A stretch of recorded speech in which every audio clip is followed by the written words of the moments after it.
Hi viewers, நான் உங்கள் flick critics சேனல்லேருந்து பேசுகிறேன். நீங்கள் நம்ம எதை பற்றி பார்க்க போகிறோம் அப்படின்னா, ரகு தாத்தா அப்படிங்கிற தமிழ் லாங்குவேஜ் பொலிட்டிக்கல் காமெடி ஃபிலிமை பற்றி தான் பார்க்க போகிறோம். இது 2024 தான் ரிலீஸ் ஆகிருக்கு. இதை யார் டைரக்ட் பண்ணியிருக்கான்னு எழுதியிருக்கா அப்படின்னா சுமன் குமார். இதை யார் ப்ரொடியூஸ் பண்ணியிருக்கா அப்படின்னா விஜய் கிரங்கந்தூர். இதில் யார் யாரெல்லாம் நடிக்கிறாங்கன்னா கீர்த்தி சுரேஷ், நம்மளோட Ravindra Vijay and MS Bhaskar and Devadarshini madam, இவங்கெல்லாம் நடிச்சிருக்காங்க. இதோட சினிமோட்டோகிராஃபி யாமினி யாக்னமூர்த்தி. எடிட்டர் யார் பண்ணியிருக்காங்கன்னா டிஎஸ் சுரேஷ். மியூசிக் வந்து சியன் ரோல்டன்.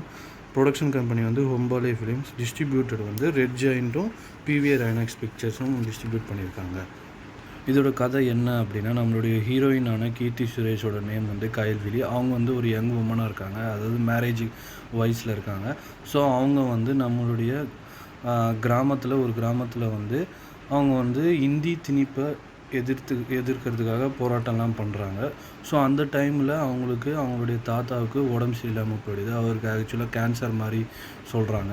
அந்த கேன்சரில் அவர் சீக்கிரமாக இறந்துருவார் அப்படின்ற சொல்கிறதுனால ஸோ நம்ம கீர்த்தி சுரேஷ்க்கு கல்யாணம் பண்ணிடணும் அப்படின்ற மாதிரி அவங்க தாத்தா சொல்லுவார். ஸோ அதுக்காக இவங்க பஸ் ஸ்டாண்டில் ஒரு ஃப்ரெண்டை பார்ப்பாங்க. ஸோ அந்த ஃப்ரெண்டையே கல்யாணம் பண்ணிக்கலாம் அப்படின்றது சொல்லுவாங்க. ஸோ அதுக்கப்புறம் என்ன நடந்தது இந்த கதையில் அப்படின்ற சொல்கிற கதை தான் இந்த ரகு தாத்தாங்கிற படம்.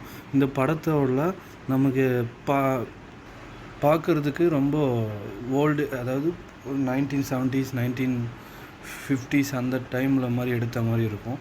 ஸோ அதனால் இது பார்க்க லுக்கு நல்லா இருந்தது.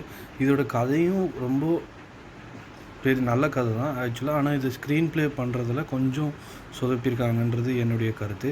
இந்த படத்தோட பாசிட்டிவ் வந்து ரொம்ப நல்ல கதை, ஆனால் அது ஸ்க்ரீனில் ப்ரெசென்ட் பண்ணதில் கொஞ்சம் ஸ்லோவாக ப்ரெசென்ட் பண்ணியிருக்காங்க. அதுவும் இல்லாமல் இது ஒரு ஷார்ட் ஃபிலிமுக்கான கதை மாதிரி தான் இருக்குது. அதே மாதிரி இதில் கீர்த்தி சுரேஷ், ரவீந்திரா அண்ட் எம்எஸ் பாஸ்கர் இவங்களுடைய ஆக்டிங்கில் செம்மையாக இருந்தது. ஸோ அதனாலே நமக்கு நிறைய இந்த படத்தில் வந்து ஒரு கனெக்ட் இருந்தது.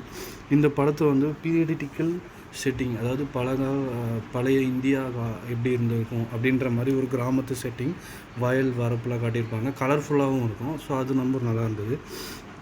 இதில் கடைசி ஒரு 30 நிமிஷம் வந்து ரொம்ப கிரிப்பாக இருக்கும், ரொம்ப டென்ஸாக இருக்கும். அடுத்தது என்ன நடக்க போகுது அப்படின்ற மாதிரி ஒரு சீட்டேஜ் மாதிரி கொஞ்சம் த்ரில்லராக இருக்கும். ஸோ இதில் இந்த படத்தில் ஏதோ ஒரு கனெக்ட் இருக்கும். ஆக்சுவலாக இந்த படம் ரொம்ப ஸ்லோவாக போனாலும் இந்த படம் வந்து நமக்கு அந்தளவுக்கு கனெக்ட் ஆகலை அப்படின்னாலும் இந்த படத்தில் வந்து ஏதோ ஒரு கனெக்ஷன் இருக்கிறதுனால இது வந்து நான் ஒரு பாசிட்டிவாக வச்சுருக்கேன். இதோட நெகட்டிவ் வந்து இதோட ஸ்க்ரீன் ப்ளே, இதோட ஸ்க்ரீன் ப்ரெசன்டேஷன் கொஞ்சம் ரொம்ப ஸ்லோவாக இருக்குது. ஸோ அதனால் நமக்கு கதை கொஞ்சம் ஒட்டலை. ஸோ இதில் வந்து நிறையா மல்டிபிள் பிளாட்ஸ் இருக்குது. அதாவது ஒரு கதை தாண்டி ஒரு 3-4 கதை பின்னாடி போயிட்டுருக்கோம். அந்த 3-4 கதைக்கும் நம்மளோட மெயின் கதைக்கும் கனெக்ஷன் இருக்காததுனால ஸோ இது வந்து நமக்கு சரியாக ஒட்டலை. இதோட பேசிங், அதாவது இந்த கதை வந்து ஒரு ஸ்மால் கதை தான், ஆனால் நல்ல கதை தான். ஆனால் இதை வந்து ரொம்ப ஸ்லோவாக இது பண்ணியிருக்காங்க, ஸ்க்ரீன் ப்ரெசென்ட் பண்ணியிருக்காங்க. ஸோ அது வந்து எனக்கு ஒரு நெகட்டிவாக தெரியுது. இதோட காமெடியும் நிறைய இடத்துல வந்து கிளிக் ஆகலைன்றது என்னுடைய கருத்து. மியூசிக்கும் சில இடத்துல வந்து இதில் சரியாக ப்ளேஸ் ஆகலைன்றது என்னுடைய கருத்து. இந்த படத்தை பற்றி நான் உங்களுக்கு ரிவ்யூ பண்ணது பிடிச்சிருந்தா தயவுசெய்து லைக் பண்ணுங்கள், ஷேர் பண்ணுங்கள் அண்ட் கமெண்ட் பண்ணுங்கள். மறக்காமல் ஃப்ளிக் கிரிட்டிக்ஸ் சேனலை சப்ஸ்கிரைப் பண்ணுங்கள். இந்த ஃப்ளிக் கிரிட்டிக்ஸ் சேனலில் எல்லா வீடியோவும் பாருங்கள். தேங்க்யூ.